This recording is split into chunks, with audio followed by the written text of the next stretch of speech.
Will and Gil live in the city the colony is named for. Their father works in the paper mill while their mother is employed at a dairy farm. Life is clearly difficult for some in Madison County, but the twins are optimistic and upbeat. They regale us with hilarious stories of their attempts to milk a cow and their own family's difficulty in telling the two of them apart until Gil took pity and cut his hair. The rest of us share our own stories from home, and I can see more than one envious face turn toward our table as we laugh. The laughter feels so good. It brightens our moods, eases the tension in our bodies, and replenishes our spirits. When dinner ends, most of the other candidates disappear into their assigned rooms, but we ask if we can remain in the dining hall for a while longer. None of us wants to leave the comfort of friends. We sing favorite songs. Tomas and I perform a duet that we learned in school. The words speak of the hope of springtime and the world being born anew. Our two voices entwine and echo in the hall. The officials cleaning up after the meal stop and listen to us. When we go back to our rooms, we all walk lighter. The lightness stays with me, even as Rhyme expresses relief that tomorrow's exam will send people packing. And when I sleep with my bag tucked tight to my chest, I spend the night free of dreams. We all gather again at breakfast, looking rested, but feeling tense. No amount of talk can take away the anxiety as we mentally prepare for our next test, science. Periodic tables, balancing chemical formulas, physics equations. Those questions are first and easy compared to the ones that ask for scientific explanations for the mutated insects and animals that now populate the world.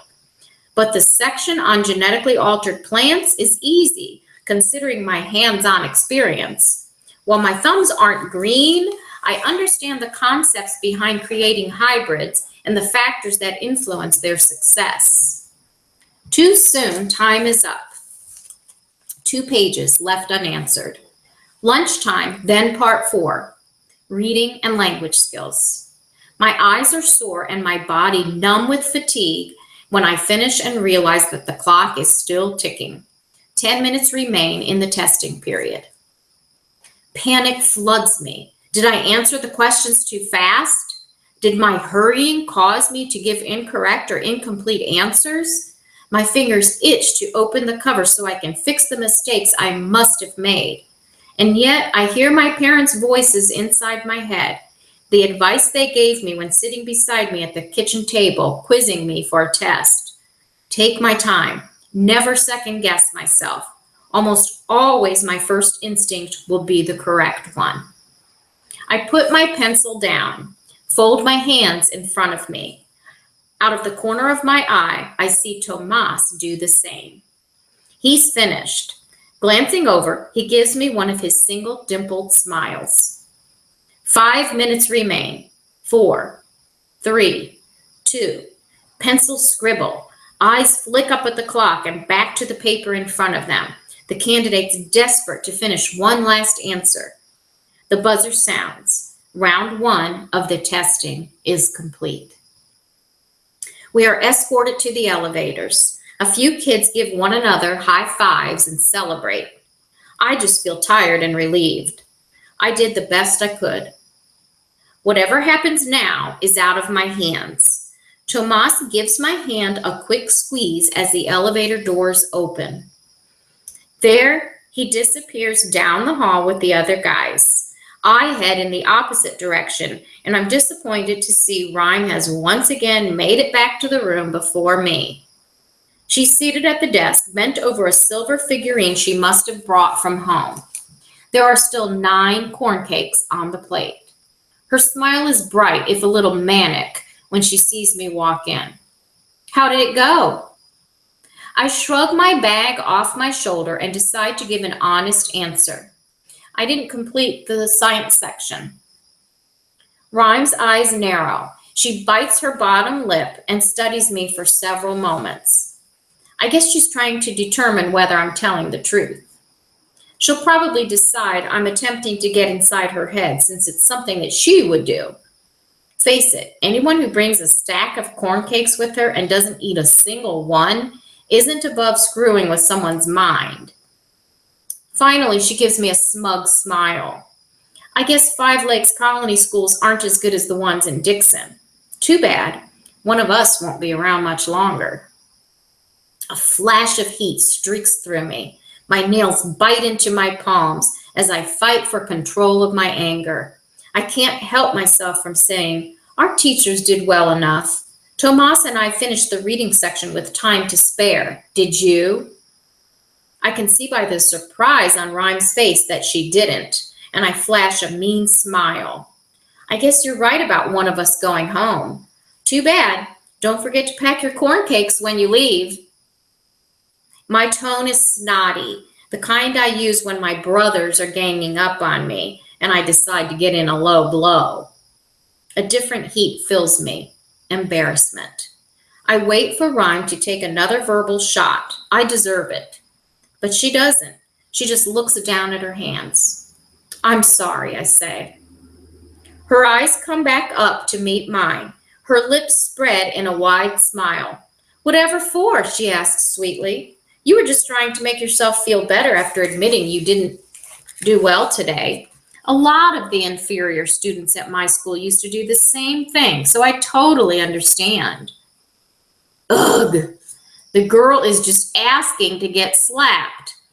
To prevent myself from doing something else I'd just feel guilty about, I flop onto my bed, close my eyes, and keep my back to Rhyme until dinner is announced. Before the announcement is complete, I am out the door. Dinner is an exuberant affair. Everyone is tired, but the stress of performing under pressure is lifted for the evening. The food also contributes to the happy atmosphere. Pizza. Warm and gooey and better than anything I've ever tasted before. I eat 6 slices. Xandri gets the twins telling jokes, and we're all laughing as the loudspeaker hisses and crackles to life. Malencia Vale, please report to the hallway. Thank you. The dining hall goes silent. My heart slams in my chest. Have the testing officials already decided I failed? Everyone at my table looks at me with questioning eyes.